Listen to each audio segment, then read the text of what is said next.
Dalam kehidupan saya mau cerita. Saya pernah, waktu saya mulai beranjak umur 18. Saya umur 16 sampai 18 itu kumat-kumatnya. Saya sedang dalam perjalanan ke neraka tanpa saya sadari, sekalipun saya masih belia dan muda. Entah kenapa hati saya mulai gelisah. Ternyata remaja pun bisa depresi. Saya mengalami itu. Padahal keluarga saya boleh dikatakan baik-baik saja dan semua kebutuhan terpenuhi. Tetapi oleh satu dua hal, hati saya itu goncang sekali. Singkat cerita, saya sangat marah sama Tuhan. Mungkin karena saya kecewa dengan kehidupan. Mungkin juga karena banyak orang Kristen termasuk pendeta yang pernah khianati dan lukai saya. Umur 16, saya mulai menggila.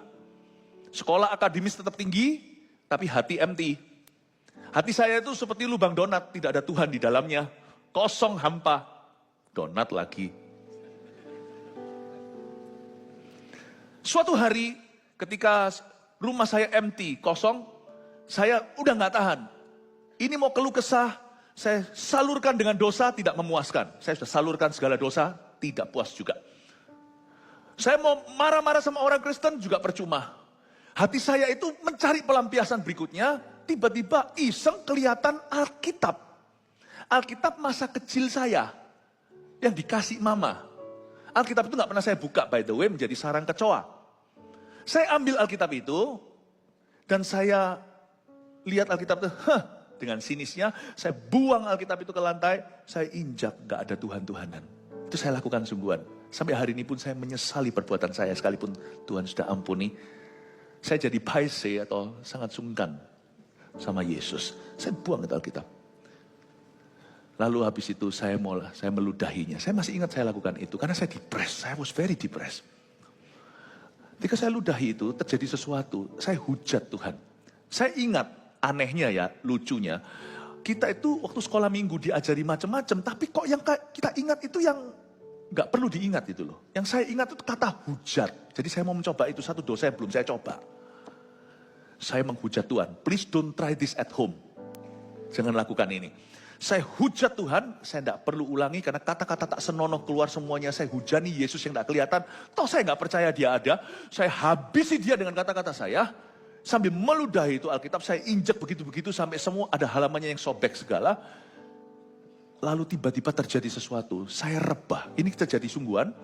Saya rebah. Saya tidak tahu apa yang rebah. Saya kira, loh kok kenapa saya begini? Pikiran sekuler saya membantah. Ini pasti kebetulan. Tapi detak jantung saya itu berdenyut dengan cepat sekali. Saya nggak tahu apa itu sakit jantung, saya nggak pernah mengalami serangan. Tapi detak jantung itu terlalu keras sampai saya itu sesak nafas. Lalu saya, karena saya masih muda, kuat saya bangkit berdiri. Tapi sebelum saya bangkit berdiri, saya merasa di depan saya nggak kelihatan nih. Dan jangan lupa, saya tidak kerasa-kerasaan karena saya nggak percaya gini-ginian. Selain itu saya juga suka membuat lelucon bahasa roh zaman dulu. Saya tidak percaya sama sekali. Karena satu dosa ini saya harus coba, yaitu hujat. Karena yang lainnya saya sudah mencobanya.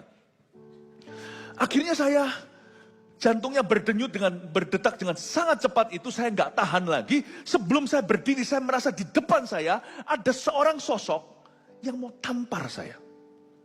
Tapi ada satu orang lagi yang tidak kelihatan, namun saya merasa dalam kesesakan nafas saya, berdiri di sebelah kanan saya, tidak kelihatan pula, sepertinya beliau menahan.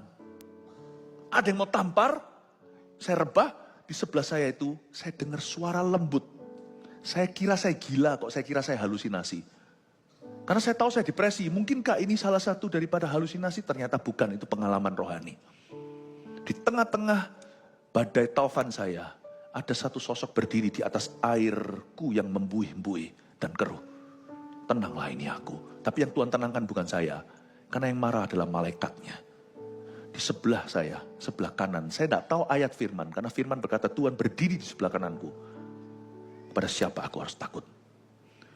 Itu saya rasakan ada suara berbunyi seperti ini, dan saya dengar hampir audible. Do not harm him, I love him.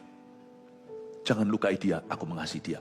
Saya ulang lagi kedua kali setelah saya berdiri, saya semakin marah sama Alkitab itu. Alkitab jadi bulan-bulanan, kalau pukuli orang, waktu saya Kalau saya hajar orang, kalau saya terjadi perkelahian, itu sudah biasa. Saya tidak pernah punya belas kasihan. Saya pernah hajar kakak beradik, di mana saya cari hari ini, berasal dari Cirebon, sekolah di Singapura. Saya hajar adiknya, tapi sudah sama-sama gede sih, usianya sudah usia remaja. Saya tidak pukul anak kecil. Dua-dua pemain rugby jadi besar-besar. Saya pukuli adiknya sampai kakaknya itu mohon-mohon sujud-sujud minta ampun sama saya karena terjadi perkelahian di antara kami. Itu tangannya itu seperti jambu bosok sampai busuk hijau karena saya pukuli sampai saya itu orang yang sangat tidak berperi kemanusiaan dulu. Dingin sekali, darahku itu darahnya ular kali. Terus sampai mohon-mohon sujud-sujud, ampuni, ampuni. Saya begitu kejamnya dulu kalau berkelahi. Tuhan mengubahnya, tapi waktu saat saya sendiri mau dihukum oleh malaikat, Tuhan berkata, do not harm him. Jadilah bulan-bulanan untuk Alkitab, saya banting lagi kedua kali. Lalu saya mengalami kedua kali, saya rebah lagi. Hal yang sama serupa terjadi hingga yang ketiga kali. Setelah saya ludahi, kali ini saya rebahnya bukan ke tanah terpental. Seperti orang kena tenaga dalam apa. Saya terpental ke belakang, nggak tahu berapa meter, saya nggak tahu. Untung di belakang tidak ada benda yang keras. Saya jatuh ke atas tanah. Kali ini detak jantung saya jadi lemah. Duk, duk. Nafasnya susah sekali dan saya dengar suara itu keras kali ini secara audible. Philip, aku mengasihimu. Pengalaman itu pergi. Saya bisa bernafas lagi. Tanpa saya sadari, waktu saya masih berumur hampir 18 itu, I was closer to hell than I imagine. Andai kata saya mati saat itu, saya tahu saya berakhir di mana. Bapak Ibu Saudara, mungkin Anda tidak mengalami pengalaman yang begitu supranatural, tapi pada dasarnya sama, kita semua dalam perjalanan ke Damsyik. Tanpa Tuhan kita binasa.